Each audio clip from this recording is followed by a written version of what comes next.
दोस्तों, ब्लडी सत्य के आज के इस खौफनाक हैरान कर देने वाले एपिसोड में आप लोग आसाम के एक छोटे से शहर के बड़े से सिनेमा घर की एक ऐसी अजीब व गरीब कहानी सुनेंगे जिसे सच बता रहा हूँ, सुनने के बाद आप लोग अपने इलाके के भी नॉर्मल सिनेमा घर में रात में जाने से कतराने लगेंगे, क्योंकि उस सिनेमा घर में ऐसी ऐसी अजीब व गरीब घटनाएं हुई है जिनकी कल्पना कर पाना भी एक आम इंसान के लिए ज़रूरत से ज़्यादा कठिन होता है। दोस्तों, दरअसल ये बात आज से कुछ साल पहले की है। ये छोटे से शहर का बड़ा सा सिनेमा घर काफ़ी ज़्यादा प्रचलित था।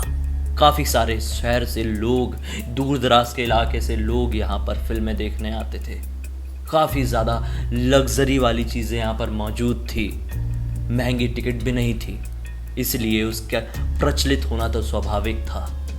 एक दिन जो थिएटर का मालिक है काफ़ी ज़्यादा खुश हुआ कि मेरी ज़िंदगी तो आबाद हो गई, थिएटर खोलने का फ़ैसला मेरा बहुत अच्छा रहा। लेकिन वो नहीं जानता था कि जिस दिन वो ये सोच रहा है उसी दिन उसके थिएटर में एक काली शाही से उसकी काली किस्मत लिखी जा रही है। दरअसल उसी रात को उसके एक कर्मचारी ने उस सिनेमा घर के बीच हॉल में लटक कर अपनी जान दे दी, जिसकी वजह से वहाँ पर काफ़ी सारे लोग काफ़ी सारे दिनों तक नहीं आए। धीरे धीरे करके ये बात पूरे शहर और आसपास के इलाकों में फैल गई कि उस पर्टिकुलर थिएटर में किसी ने अपनी जान दे दिया है। उसके बाद वहाँ पर कोई भी अगर फिल्म देखने के लिए जाता है तो उसे फिल्म के अलावा कुछ और भी दिखाई देता है जिसे वो ज़िंदगी में कभी भी नहीं शायद देखना चाहता। लोगों को दिखाई देता था कि जब वो फिल्म देख रहे हैं अचानक से एक तरफ से दूसरी तरफ कोई भाग के गया, कोई रेंगते हुए बीचों बीच से इधर आ रहा है। वैसे ही अब बहुत कम लोग आते थे और इतने कम लोगों के बीच में इस तरह का एक्सपीरियंस ज़रूरत से ज़्यादा डरा देने वाला था। लोग मज़े में अपनी फिल्म देख रहे होते थे और अचानक से कान में कोई फुसफुसाता था, कुछ कहने की कोशिश करता था, अपने पास बुलाने की कोशिश करता था। कभी कोई ज़ोर से चीख देता था तो वहीं पर किसी को बिना मतलब के ही गिरकर चोट लग जाया करती थी। धीरे धीरे करके उस थिएटर में लोगों ने आना पूरी तरह से बंद कर दिए और फिर एक दिन ऐसा आया कि गिनती के 2-4 लोग ही वहाँ पर पहुँच पाते थे।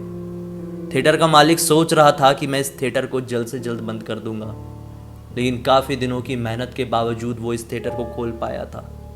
तो फाइनली उसने डिसाइड कर लिया कि मैं कुछ और बिजनेस करूंगा और साथ ही साथ इस थिएटर को भी चालू रहने दूंगा। होने दो जितना भी नुकसान होता है, लेकिन ये थिएटर इसी तरह से चलेगा। आखिर एक ना एक दिन ऐसा आएगा कि लोग उस काली रात को भुला देंगे और वापस से आना शुरू करेंगे। बस इसी उम्मीद में वो उस थिएटर को चालू रखा। कुछ दिनों बाद वहाँ पर एक ऐसे कपल पहुँचे जिनको इस थिएटर के बारे में बिल्कुल भी जानकारी नहीं थी। दरअसल ये बाहर से घूमने आए हुए थे और ये जो एरिया था वहाँ पर इनके कोई रिश्तेदार रहा करते थे। अपने उन रिश्तेदारों को बिना बताए वो लोग इस थिएटर पर फिल्म देखने आए थे। दरअसल बॉयफ्रेंड गर्लफ्रेंड थे, मज़े में फिल्म देख ही रहे थे। इंटरवल का समय कब तक निकल गया पता ही नहीं चला। उस दिन थिएटर में गिनती के 4 लोग मौजूद थे, मज़े में फिल्म देख रहे थे। इंटरवल होता है, लड़का कहता है कि मैं वॉशरूम जा रहा हूँ, लड़की कहती है कि ठीक है मैं यहीं पर बैठूँगी। लड़का वॉशरूम की तरफ जाता है और ना जाने जब लौटता है तो क्या देखता है, क्या हुआ था अंदर इसके बारे में कोई जानकारी नहीं थी लड़के को। क्या पाता है कि लड़की का चेहरा पसीने से बुरी तरह से भीगा हुआ है, मानो कि लड़की ने कुछ ऐसा देख लिया है जिसे देखने के बाद कोई भी इंसान अपनी सुध बुध खो बैठता है। लड़की ने शायद वहाँ पर कुछ भूतिया देखा था। लड़के के बार बार पूछने के बावजूद भी लड़की कुछ नहीं बता रही थी, ऊपर से नीचे तक बुरी तरह से कांप रही थी। अचानक से लड़का जब खड़े खड़े ये सवाल कर ही रहा था कि उसके कंधे में एक जोर का धक्का पड़ता है और लड़का बुरी तरह से सामने वाली सीट के ऊपर ऐसा रोल होते हुए गिर जाता है, जिसकी वजह से उसके सर में बुरी चोट आती है। लड़की घबरा कर उठती है। अब मानो वो अपने होश में आ गई थी। लड़के को चोट पहुंच रही थी। लड़के को हाथ देकर उठाती और पूछती है क्या बात है। लड़का कहता है कि शायद बस यूं ही पैर फिसल गया, लेकिन नहीं। लड़के को उस समय महसूस हुआ था कि उसके कान में किसी ने कुछ बोला है, जिसकी घबराहट के कारण वो गिर गया था। घबराहट किस बात की मैं आप लोगों को बताता हूं। थिएटर में गिनती के 4 लोग मौजूद थे इनको मिलाकर, और वो भी बाकी के 2 लोग बहुत दूर बैठे हुए थे। तो कौन आके अचानक से खुसफुसा गया उस लड़के के कान में, वो समझ नहीं पाया था, इसलिए वो घबरा कर गिर गया था। लड़की कुछ कह पाती इससे पहले फिल्म चालू हो गई। दोनों ने सोचे कि बेहतर है कि यहाँ पर हम कुछ बात ना करें और फिल्म कंप्लीटली देखें। दोनों ने उस फिल्म को बड़ी ही शांति से कंप्लीट किए। जैसे ही एंड क्रेडिट स्टार्ट होते हैं, अचानक से लड़की के कान में मानो कोई, लड़की जरूरत से ज्यादा घबरा जाती है। ऐसा लगता है कि मानो उसके शरीर से पूरा किसी ने खून चूस लिया। चेहरा सफेद पड़ने लगता है। घबराहट के मारे मानो ऐसा लग रहा था कि वो बेहोश होकर गिर जाएगी।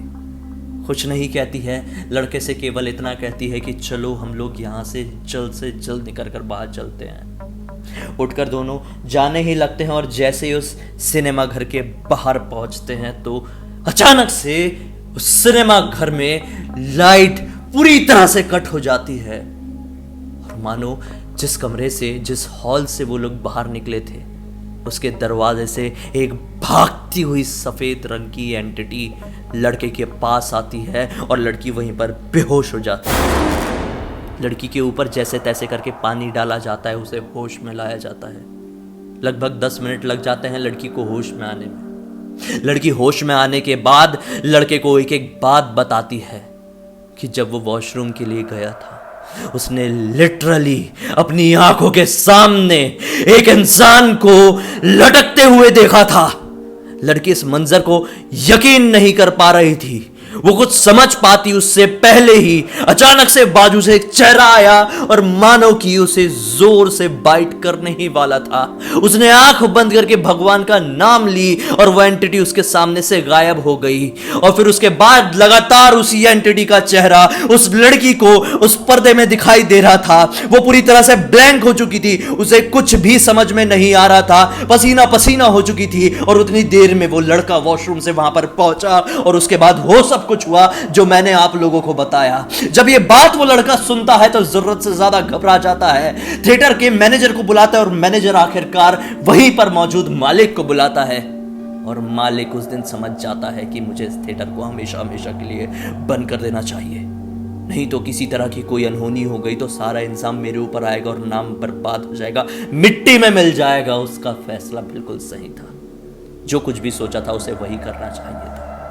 बस 2 दिन बाद वो लोग कुछ कर्मचारियों को, कुछ मजदूरों को बुला लेते हैं बुलडोजर लेके, जो मतलब तोड़ने की चीज़ें होती हैं, जो भी होती होगी उतना मुझे डिटेल में नहीं मालूम। तोड़ाई का काम शुरू हो जाता है। पहला ही दिन था, थोड़ी बहुत चीज़ें टूटी ही थी कि बाकी लोग लौट जाते हैं। बाकी जो लेबर्स थे, 3 लेबर्स डिसाइड करते हैं कि हम लोग यहीं पर आज रात रुकेंगे। एक कमरा उन्हें अलॉट कराया जाता है और उसके अलावा उनके उस एरिया पर कोई भी नहीं था। तीनों अपने कमरे पर सो रहे थे। नींद नहीं आ रही थी तो सोचे कि यार सोने से कोई फायदा नहीं है, काम तो हमको ही करना है, चलो अभी शुरू कर देते हैं। रात के तकरीबन 2-2:30 बज रहे होंगे। ये लोग अपने काम में लगे हुए थे, वहां से सीटे वीटे उखाड़ रहे थे, कुछ काम कर रहे होंगे, अपने को क्या मालूम। अचानक से जो एक बंदा था उसे कान में आवाज आती बड़ी ही क्रीपी तरीके से, कौन है तो निकल जाए यहां से। वो घबरा जाता है, पलट कर देखता है तो आसपास कोई नहीं था। वो समझ जाता है कि कुछ ना कुछ ऐसा है, इस थिएटर के बारे में हमने बहुत सुना है। बोलता है कि देखो कि हमने किसी का कुछ नहीं बिगाड़े हैं, हम यहाँ पर अपना काम करने आए हैं, आपको किसी तरह का नुकसान नहीं पहुंचाएंगे, कृपया हमें अपना काम करने दीजिए। अचानक से वो लोग वापस से अपने काम में जुटते हैं। वापस से फिर से मानो एक जोरों की हवा तीनों के सामने से क्रॉस होकर जाती है और तीनों वहीं पर गिर जाते हैं। हैरान थे कि हवा से कोई कैसे गिर सकता है, मजाक चल रहा है, फिल्म चल रही है रजनीकांत की कि हवा से कोई भी गिर जाए। लेकिन ऐसा नहीं था। वहां पर कुछ ऐसा मौजूद था जो कि इस दुनिया से परे था, जिसकी शक्तियों का अनुमान लगा पाना किसी भी इंसान के लिए असंभव था। उसके बाद क्या होता है, तीनों बहुत ज्यादा घबरा जाते हैं और उस एरिया को छोड़कर निकल जाते हैं। उसके बाद से काफ़ी सारे लोगों ने उस सिनेमा घर को तोड़ने की कोशिश की है, लेकिन जिस किसी ने भी ये जुर्रत करने की कोशिश की है, मानो कि उसकी बलि इस सिनेमा घर ने अपने ऊपर ले लिया है। अब कोई हिम्मत नहीं करता है इसे वापस से तोड़ने की। आज भी ये अधटूटी से अपने हालात में वहीं पर मौजूद है। क्या आप लोग हिम्मत कर पाएंगे कोई भी ऐसी जगह पर जाने की एक बार भी? कमेंट सेक्शन में जरूर बताइए। मैं भी जानना चाहता हूं कि आपके अंदर कितनी डेयरिंग है। अब तक इस वीडियो को देखे हैं तो लाइक जरूर कर देना, अपने दोस्तों और परिवार वालों के साथ जरूर शेयर करना ताकि सभी लोगों को एक जानकारी भी मिले, साथ ही साथ एक अलग तरह का मनोरंजन भी हो। अगर आप लोग भी अपनी कहानी मेरे वीडियो के जरिए पूरी दुनिया को इसी तरह से बताना चाहते हैं तो लिख भेजिए इंस्टाग्राम में। इंस्टाग्राम के लिंक इस वीडियो के डिस्क्रिप्शन बॉक्स में क्लिक करके डायरेक्टली वहां पर पहुंच जाइएगा। चलिए, मुझे पहली बार देख रहे हैं तो वीडियो को लाइक करके, चैनल को सब्सक्राइब करके, बेल आइकन दबा के ऑल के ऑप्शन में क्लिक करना है, क्योंकि इसी तरह के हैरान कर देने वाले खौफनाक वीडियोस आप लोगों के सामने रेगुलरली लेके आते रहता हूं। कल फिर से आप लोगों के सामने जाहिर हो जाऊंगा दोस्तों। तब तक के लिए बहुत बहुत धन्यवाद। आपका दिन शुभ हो।